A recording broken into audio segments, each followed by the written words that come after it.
يا نفس إن لم تظفري لا تجزعي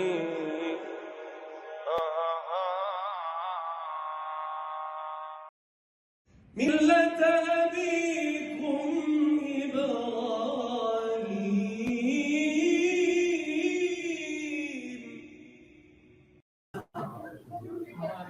أعوذ بالله من الشيطان الرجيم.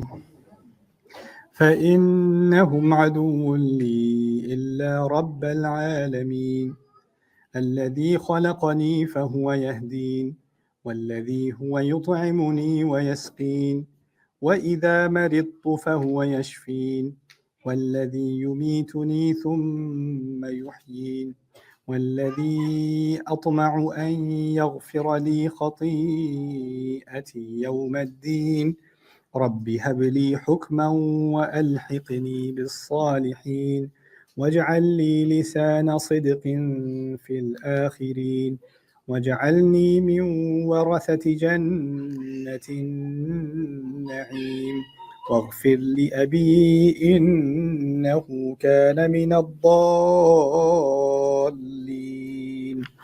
رب اشرح لي صدري ويسر لي أمري واحلل عقدة من لساني يفقهوا قولي فالحمد لله والصلاة والسلام على رسول الله وعلى آله وصحبه أجمعين أما بعد السلام عليكم ورحمة الله وبركاته. Something funny is on my mind. I got to share that with you first. Brother just told me that he was sharing one of my recordings in the car. They were playing something in the car with family friend, was it?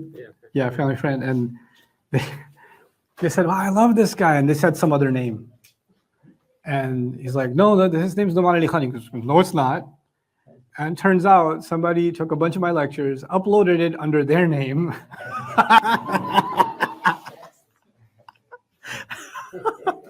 Because you must be mistaken, it must sound like it. It's the same lecture. It's uploaded under somebody else's name. It's not the first time we get weird things like that. There's, I don't know, 20 different Instagrams that are apparently myself. There's my favorite one is Nouman Ali Khan Official. Let me call you guys out. It's called Nouman Ali Khan Official. It's got 500,000 or more followers on Instagram. And they put up all kinds of stuff. And I'm like, I never said that. Who are you people? So I comment in the comment section, if you're me, then who am I? And then, but they won't give it up. And then my wife, other people, they reached out and said, hey, can you stop lying about how this is normally, they blocked them. Like, nope, we are official and we said this is it. So apparently, yeah, people can be really consistent. My name is Nouman Ali Khan, by the way, if you're going to ever listen to this recording. Anyway, so we're talking about Ibrahim alayhi salam. And today I'm going to talk to you about his continued dua after his concern for the akhirah. This is the last thing I shared with you. وَالَّذِي أَطْمَعُ أَن يَغْفِرَ لِي خَطِيئَتِي يَوْمَ الدِّينِ. Now, again, being reminded of the context of this prayer is really important. He's just been isolated from everybody, right? He's been kicked out of his home. His society has rejected him. And in this moment, he says, Rabbi habli hukman. My master, give me the gift of good sound wisdom, sound judgment. Hukm in Arabic is a few things. Hukm is qada also, it's a decision. But hukm also is related to hikmah. And hikmah means wisdom, meaning having beneficial knowledge and acting on it also. Just because you know something is right doesn't mean you have the willpower to act on it. But if you have hikmah, that means not only do you know something is right, but you're actually willing to act on it also. Right? You have the courage to live up to that and to do that. Hukm also comes from what's associated with in Arabic is ihkam, which means stitching or something held tightly together. And the idea is when you have strong will and you have a well-matured personality, then you don't waver. You stay firm. And that's actually embedded inside the meaning of the word hukm. So he's asking Allah for inner strength and good decision-making ability. It's a very beneficial dua for us to know. Rabbi habli hukman. Allah, my master, give me the gift of good, sound decision-making. It's also important that he's saying this at a young age, because young age is associated with instability, emotional instability. You have temper tantrums. When you get angry, you get really angry. When you get excited, you get really excited. When you get stupid, you get really stupid. Everything you do in youth, you do too much of it. There's no mediocrity, right? Everything is on highs, right? And mood swings are rampant. And of course, you're going through hormonal changes also. Your brain is in the last stages of its, towards the stages of its mature development. So like, it is a difficult transitionary time. That's why teenagers are not easy to deal with. Inna lillahi wa inna ilayhi raji'un, for those of you that have teenagers, right? So they're not an easy creation of Allah to deal with. But he actually is self-aware enough to recognize that as a human being, he can have the tendency to be emotionally volatile. He can be someone who cannot have the best decisions sometimes. So he asks Allah, Rabbi habli hukman. My master, give me hukum. Give me firm decision making. And then he adds another piece to this beautiful dua, which is وَأَلْحِقْنِي بِالصَّالِحِينَ, and join me and fuse me with the company of good people, of salihin.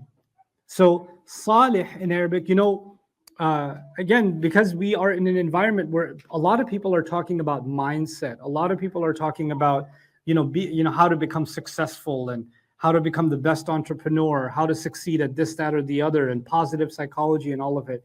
And they're like, surround yourself with positive people, surround yourself with successful people. Your environment matters, and put yourself in these kinds of situations. Learn from people that are more experienced. All of which is true. Like if a young man says, I should go get an internship and learn from the more experienced people, it's a beneficial thing to do, right? If you're gonna, as a young man, if you're gonna spend time at the mechanic shop and learn what these guys do with cars, you're learning from their experience. These are things that will benefit you later on in life, right? Ibrahim alayhi salam, beyond that, he sees something more. And he sees something that will be valuable well into your old age. Join me with people that are salih. Now, salih, salaha, means actually inherently good. Inherently good. So it's different from someone who does good deeds. So someone has, problems internally. They're not at peace internally, but they could still do something good. But a salih is actually a little bit different. A salih is someone who's actually a source of goodness themselves. It's a lazim word. So وَمَنْ صَلَحَ مِنْ آبَائِهِمْ, those who are inherently good from their ancestors, is a phrase used in the Quran. Ibrahim alayhi salam is asking, Ya Allah, just give me a life where I can be around people that are good in and out. Right? They're not pretending to be good. They're not something on the outside, something else on the inside.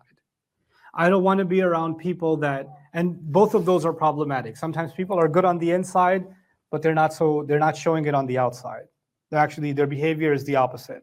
But internally, they're not bad, right? They could do some terrible things and say, I'm not a bad person, right? Yeah, I know you're not a bad person, but that was a pretty bad thing you did or said. But there's a goodness inside you. And on the other hand, you have people that act really good on the outside, but they're wretched on the inside. Ibrahim alayhi salam's dua is one of the most important parts of rizq. As he's becoming homeless, as he's becoming abandoned by society, he's begging Allah to give him good decision making and join him with the company of good people, salih people, righteous people. Righteous is an oversimplified translation of this word. He's actually asking Allah for the most sincere, good company. Al-Hiqni bis-salihin. And this applies in dunya and in akhirah. Because if you have those real kind of people in your life in this life, then that will be your company in the next life. And there's a logical connection between hukum and al-ilhaq bis-salihin, with firm decision making and joining the company of good people. It's because you will have to become much more savvy in the way you think about people and what company you join, and you'll be more clear about red flags and all of it before you just, naively just join whatever company. Even Rasulullah sallallahu alaihi wasallam allowed hypocrites in his ranks, didn't he? There were hypocrites in the ranks of the Prophet sallallahu alaihi wasallam in Medina. But you know what? He wasn't naive to them. He was never naive about it. It's not like he didn't know better. He understood that there are red flags. I'm not going to judge their heart, but I can see from the behavior, there are some concerns here. There are some issues here. So he would exercise caution. That's why the Prophet ﷺ had an inner circle and then an outer circle. So actually, we're asking Allah Azza wa Jal in this dua, by extension of Ibrahim alayhi salam, that we have an inner circle of people in our life that are inherently good. Because being around them, they will be able to see the good in us, and they will be able to see the bad in us and correct us when we need to be corrected, right? And as someone who is by himself called an ummah, as a lone person, he's called an entire nation. Even he is describing his need for being around good people. So even though Muslims are not shaped by their environment, we are shaped by the faith that we carry inside of ourselves, regardless of whether we have an environment or not. It cannot be underscored. The value of good company cannot be underscored. It's not something that's less valuable. So his own decision making, and ya Allah, join me among good people. And you know what? Maybe sometimes you're not around good people in this life. Perhaps you can be with them in the next. You know, there are people I didn't know when I started teaching Arabic online, and people started joining from all over the world. Sometimes people would write to me that are like the only Muslim on their island, and they're studying Islam. They're studying Arabic now, and they have no company of, that can support their faith at all around them, right? But I would add something more about the word salih, because Allah Azza wa Jal describes people of the book, right? Christians and Jews. He describes them. In one place he says, وَمَا يَفْعَلُ مِنْ خَيْرٍ فَلَنْ يُكْفَرُوهُ وَاللَّهُ عَلِيمٌ بِالْمُتَّقِينَ. And it says, وَأُولَٰئِكَ, before that in Ali Imran, وَأُولَٰئِكَ مِنَ الصَّالِحِينَ. Why does he say that about those people? He says they are from the good also. They are among them, they are good also. And whatever they do will not be taken away from them. Meaning they have the potential of real iman in them. You don't have to think of good as Muslim only, right? There's people that Islam is already inside their heart, their fitrah is intact. You will meet non-Muslims in your life. You can tell by their nature, this is a good person. This is a good human being. This is an honest human being. This is a moral human being. This is a person of good character, right? Not all Muslims are the same. Not all non-Muslims are the same, right? And there can be those that have sulh in them. They are among the salihin, even though they haven't been exposed to Islam yet.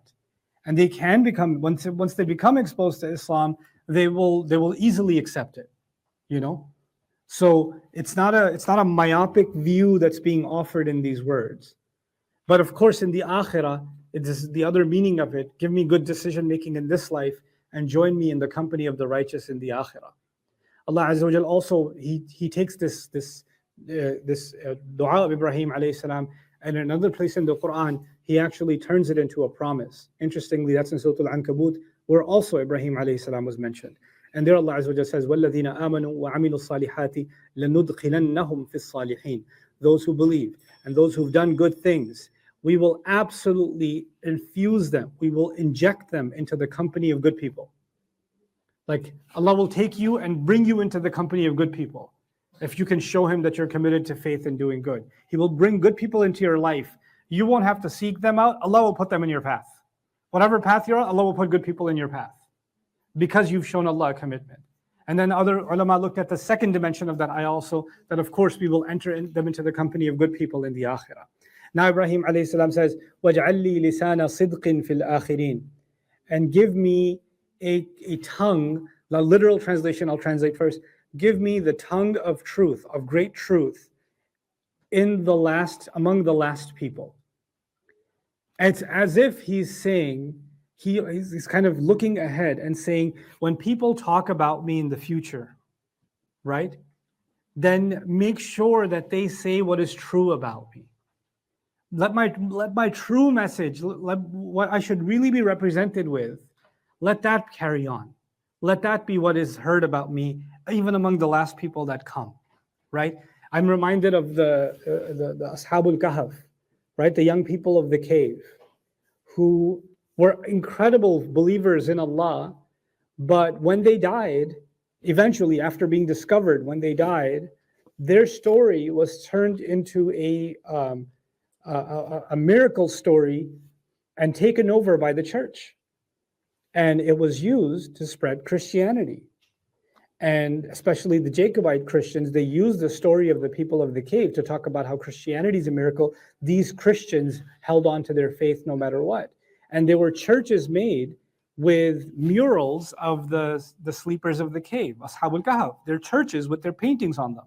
Just like they have paintings of Mary and they have paintings of the people of the cave. In other words, their story was now muddled with lies. There were lies being told about them.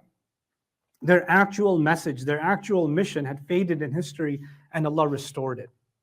And so when Ibrahim alayhi salam says, thousands of years ago, it's interesting words. I'm very curious about these words.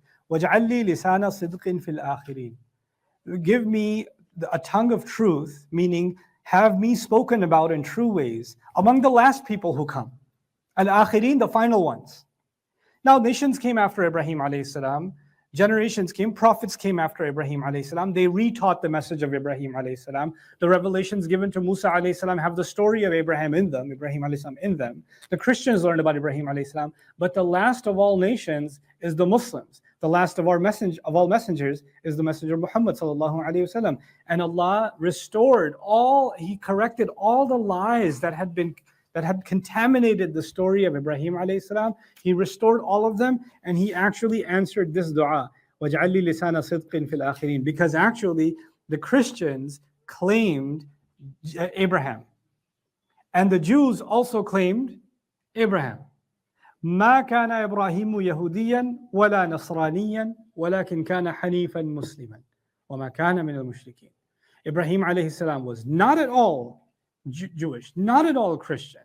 However, it was exclusively focused to the surrender of Allah, Hanif and Musliman. And he did not ever commit shirk at all.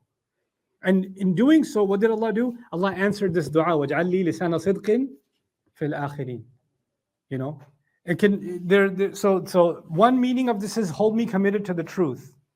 But actually also the truth that you have given me and the things that should be said about me should remain true. You should pass on. وَاجْعَلْنِي مِنْ وَرَثَةِ جَنَّةِ النَّعِيمِ, and make me from the inheritance of Jannah that is full of constant blessings and luxury. Jannah has many names. One of its names is Jannatul Na'im. Na'im comes from the Arabic word Nu'uma. Nu'uma means luxury, comfort, and softness. That's why we use the word Nu'uma. Also gives you the Arabic word Al-An'am. An'am is cattle, cows, sheep. Why? Because they move softly. Because they don't have abrupt reactions. That's why they're called Al-An'am. So the word Na'im, he's associating Jannah with comfort and luxury. Again, remind yourself of the context. He is losing his home. He's losing his society. He's going to go spend time in the wilderness. He doesn't know where his food's going to come from, but he knows luxury and comfort was meant for Jannah. Sometimes you have to go through pain in this life, that's okay. So long as I can inherit. And he's losing the inheritance of his father, by the way. Right? Because when his father dies, he's not going to name the house over and give the money over to Ibrahim. He won't even be there anymore. So the idea of wiratha, of inheriting, he's lost any possibility of inheriting anything. And he says, make me from those who inherit Jannah, Jannat al-Na'im. In that context, he uses this phrase because he's directly contrasting his situation with what Allah wants him to see. And then finally, of course, he says, وَغْفِرْ لِي أَبِي, and cover for my father, forgive him. إِنَّهُ كَانَ مِنَ الضَّالِينَ. He had been from those that were lost. This illustrates that his father has not yet thrown him into a fire. He's told him, get out of here, don't ever talk to me again. That's happened. But the next escalation that we've already talked about is the entire nation was ready to burn him alive after he took his next steps, right? They were حَرِّقُوا وَاتْصُرُوا آلِهَتَكُمْ. At that point, it became clear when you're trying to kill, and we know that was from Revelation, meaning Ibrahim alayhi salam is also already a Nabi by that time, and he's broken all the idols and all of that's happened. So this is commandment of Allah. So when that time his father was ready and willing to even have him burnt alive, when that was the case, تَبَيَّنَ لَهُ أَنَّهُ عَدُوٌ لِلَّهِ تَبَرَّأَ مِنْهُ. It became clear to him that he's an enemy to Allah. He doesn't even see his own family anymore. All he sees is his commitment to shirk. Then it became clear to him, then he didn't pray for him anymore. But before then, وَغْفِرْ لِي أَبِي, forgive my father.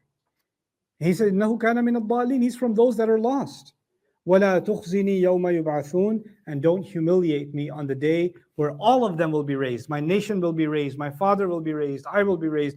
I don't want to be humiliated on that day. He's afraid of being humiliated. We'll try to understand the connection tomorrow, inshallah, between being humiliated and the forgiveness of his father. And that will tie us to what he's going to talk about as Judgment Day. You see, the Quran is most exhaustive in its description of Judgment Day. right? We have more descriptions of Judgment Day in the Quran, and nowhere close to this will you find anything in the Bible.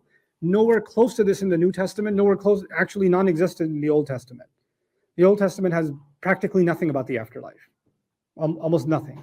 So the revelation we've been given has a huge stress and emphasis on the Day of Judgment, heaven, and hell. Like we know a lot more about that. Allah has said a lot more about that to us. But in these ayat, put it in historical context, we're going to learn some of the earliest teachings about Judgment Day. Like some of the oldest words that were said about Judgment Day are coming from Ibrahim alayhi salam, right? So we're going to get a picture of that from his tongue. There's a difference when Allah is telling things to us about Judgment Day, which he does in different places. It's another thing when Allah is quoting his prophets. Which prophets is he quoting? And so we're learning something that was taught so long ago to Ibrahim alayhi salam about Judgment Day. And you know, this is important. This is going to be important because one of the things, for example, he's going to say is, يَوْمَ لَا يَنْفَعُ مَالٌ وَلَا بَنُونَ, when money and children will not be of any benefit. Money and sons will not be of any benefit. And nothing else can benefit you. Only إِلَّا مَنْ أَتَى اللَّهَ بِقَلْبٍ سَلِيمٍ, which strikes at the heart of Jewish and Christian creed. Jewish creed is we were born of the chosen, so we have special status on Judgment Day. He says, money and children won't do you any good. And then the Christian creed became, if you come to God with Jesus in your heart as Lord and Savior, you're saved. No, you have to bring a sound heart to Allah with just Him. So he actually, thousands of years before the advent of the Jewish and Christian creeds, strikes at the heart of them with these words. Now he doesn't even know that he's done that. He's preserved Tawheed. And Allah has echoed it again thousands of years after that and on the words given to Rasulullah sallallahu alaihi wasallam. May Allah Azza wa Jal continue to give us a better and better understanding of His words and of our beloved father Ibrahim alayhi salam, and bring us closer to Allah, to Him, to our father Ibrahim alayhi salam, and by means of that also closer to our beloved messenger sallallahu alayhi wa sallam. Barakallahu li wa lakum fil Qur'an al-Hakim wa nafa'ani wa iyyakum bil ayati wa dhikr.